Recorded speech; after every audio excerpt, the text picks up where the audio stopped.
आज से हजारों वर्ष पहले द्वापर युग में महाभारत का युद्ध हुआ। ये युद्ध साधारण युद्ध नहीं था क्योंकि इसमें स्वयं विष्णु अवतार कृष्ण सम्मिलित थे। इसी युद्ध के समय वेदों का सार कही जाने वाली गीता का उपदेश दिया गया। इस युद्ध में इतना कुछ था जिसकी गुत्थी आज तक नहीं सुलझाई जा सकी थी। लेकिन आज हम जानेंगे कि आखिर क्या अद्भुत रहस्य हुए महाभारत में।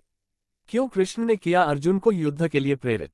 आखिर किस प्रकार हुई पांडवों की धर्मयज्ञ पूरी। पांडवों पर क्यों चढ़ा युद्ध का पाप। क्या है महाभारत का रहस्य। कौन थे सुपथ सुदर्शन। जाने महाभारत के विषय में विस्तार एवं गहराई से। महाभारत द्वापर युग में भाइयों के मध्य संपत्ति के लिए लड़ा गया युद्ध था। एक ओर धृतराष्ट्र और गांधारी के 100 पुत्र कौरव थे, वहीं दूसरी ओर पांडु और कुंती तथा माद्री से उत्पन्न 5 पुत्र पांडव थे। कौरवों का पक्ष अधर्म का था एवं पांडवों का पक्ष धर्म का कहा गया है। संपत्ति के साथ ही यहाँ एक प्रसंग का उल्लेख करना अनिवार्य जान पड़ता है कि कौरवों ने पांडवों को न केवल वनवास भेजा बल्कि उन्हें मारने की भी योजनाएं बनाई। किंतु पांडवों का पक्ष धर्म का था एवं धर्म के साथ परमात्मा होते हैं, सो वे बचते रहे। पांडवों का महल देखते समय द्रौपदी के दुर्योधन पर उपहास ने उसे उस स्थिति पर ला खड़ा किया जब भरी सभा में गुरुजनों के मध्य पांडवों को छल से चौपड़ जुए के खेल में हराया एवं द्रौपदी को निर्वस्त्र करने की घटना हुई। तब द्रौपदी द्वारा पिछले जन्म में किए वस्त्र दान से पूर्ण परमेश्वर कबीरदेव द्वारा लाज बचाई गई। इसके बाद आरंभ हुई युद्ध की भूमिका एवं रचा गया इतिहास का सबसे बड़ा महायुद्ध महाभारत। पांडवों और कौरवों के मध्य युद्ध होने के पूर्व के कई प्रसंग हैं।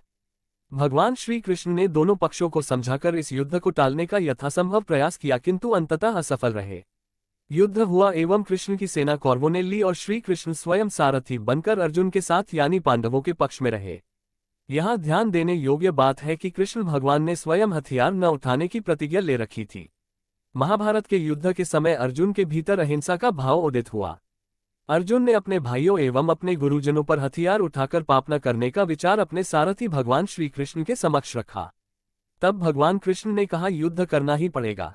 यहाँ ध्यान दे, जो कृष्ण युद्ध न करने के लिए समझाते रहे वे अब कहते हैं युद्ध करना पड़ेगा। गीता अध्याय 2 श्लोक 37 एवं 38। साथ ही यह रहस्य अब तक छिपा रहा कि गीता का ज्ञान कृष्ण ने नहीं बल्कि उनके पिता ज्योति निर्जन क्षर पुरुष ने दिया है, जिसने अर्जुन को निमित्त बनकर मारने के लिए प्रेरित किया। गीता अध्याय 11 श्लोक 33। प्रमाणों सहित जानने के लिए देखे गीता का ज्ञान काल भगवान ने दिया। तत्पश्चात अर्जुन ने युद्ध किया। अनेकों हत्याओं, मारकाट और रक्त संघर्ष के पश्चात महाभारत के युद्ध में पांडव विजयी हुए एवं कौरव मारे गए। पांडवों के सिर पर लगा युद्ध का पाप। Mahabharat story in Hindi. इंद्रप्रस्थ पर राजतिलक होने एवं राजा की गद्दी संभालने के बाद ही युधिष्ठिर को बुरे सपने आने प्रारंभ हो गए।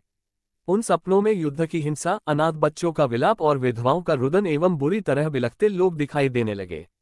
लगातार आ रहे इन स्वप्नों के कारण युधिष्ठिर परेशान रहने लगे, जिसका कारण अन्य चारों भाइयों द्वारा जोर डालने पर उन्होंने बताया। कृष्ण जी पांडवों के गुरु थे। गीता अध्याय 2 श्लोक 27 एवं गीता अध्याय 4 श्लोक 3। तब पांडवों ने अपने गुरु श्री कृष्ण से इसका कारण पूछा। कृष्ण जी ने बताया कि युद्ध के कारण पांडवों के सिर पर हिंसा